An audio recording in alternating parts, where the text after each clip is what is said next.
Muchas gracias, señor ministro. La siguiente pregunta va dirigida al señor ministro de Industria y Turismo y la fórmula el diputado don Óscar Matute García de Jalón, del Grupo Parlamentario Euskal Herria Bildu, que tiene la palabra cuando quiera.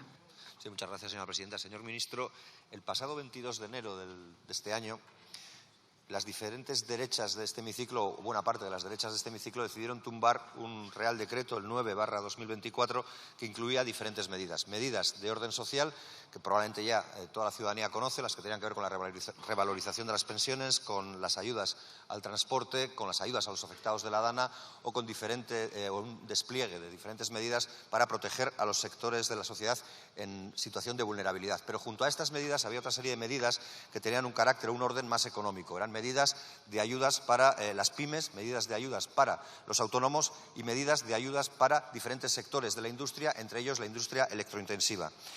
Sabemos que para las medidas sociales ya se va a volver a votar un Real Decreto que restituya esos derechos, pero seguimos esperando saber qué va a pasar con las ayudas o con las medidas de ayudas de carácter económico. Por eso le realizamos la siguiente pregunta. ¿Asegurará el Gobierno el mecanismo de apoyo para la industria electrointensiva decaído en el rechazo al Real Decreto 9/2024? Muchas gracias, señor diputado. Muchas gracias, presidenta. Diputado Matute, muchas gracias por la pregunta. Sin duda estamos trabajando para recuperar todas aquellas medidas que estaban contempladas en el Real Decreto Ley 9/2024 de orden económico e industrial. Allí había medidas muy importantes. Quiero citar el Plan MOVES para impulsar la movilidad eléctrica y efectivamente también lo que es la subvención del 80% de los peajes de acceso a la red de transporte y distribución que afecta de manera importante a la industria electrointensiva. Estamos trabajando para que estas medidas se puedan recuperar lo antes posible. Es importante para el desarrollo industrial.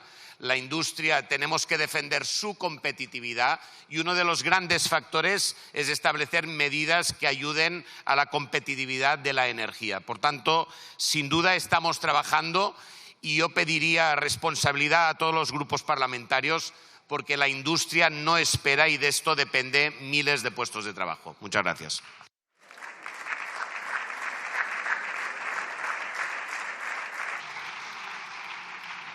Muchas gracias, señor ministro. Señor Matute, cuando quiera. Sí, como dice el señor ministro, la industria no espera y el mundo no se detiene.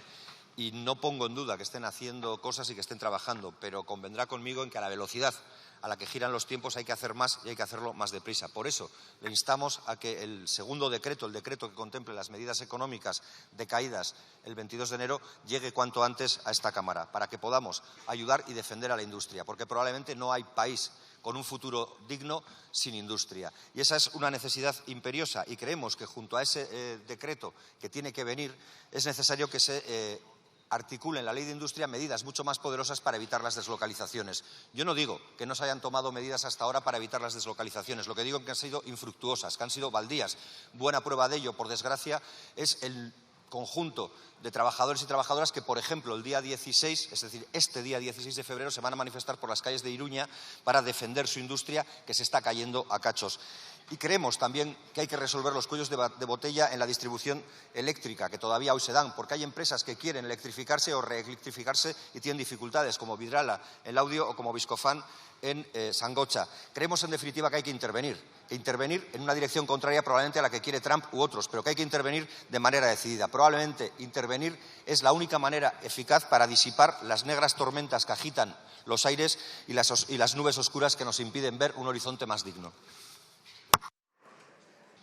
Muchas gracias, señor Matute. Señor ministro. Sí, señor Matute, comparto con usted la preocupación por el impulso industrial. Tengo que decir que el sector industrial en España está manteniendo un vigor importante en el contexto europeo. Pero en todo caso estamos interviniendo. Estamos viviendo un proceso histórico de política industrial activa.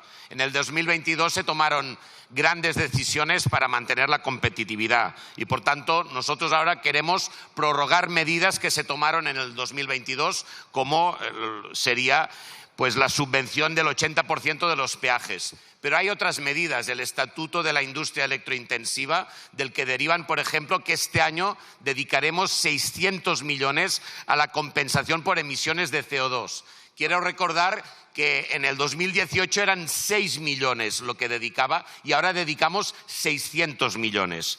También dedicamos 30 millones a las industrias electrointensivas en su transformación hacia una energía renovable y, evidentemente, tenemos el PERTE de descarbonización, miles de millones que estamos invirtiendo en la transformación energética de nuestra energía. Ayer mismo daba a conocer la concesión de 13 millones para Mercedes en Vitoria. Por tanto, son ejemplos de una estrategia proactiva industrial que está dando muchos resultados. Muchas gracias.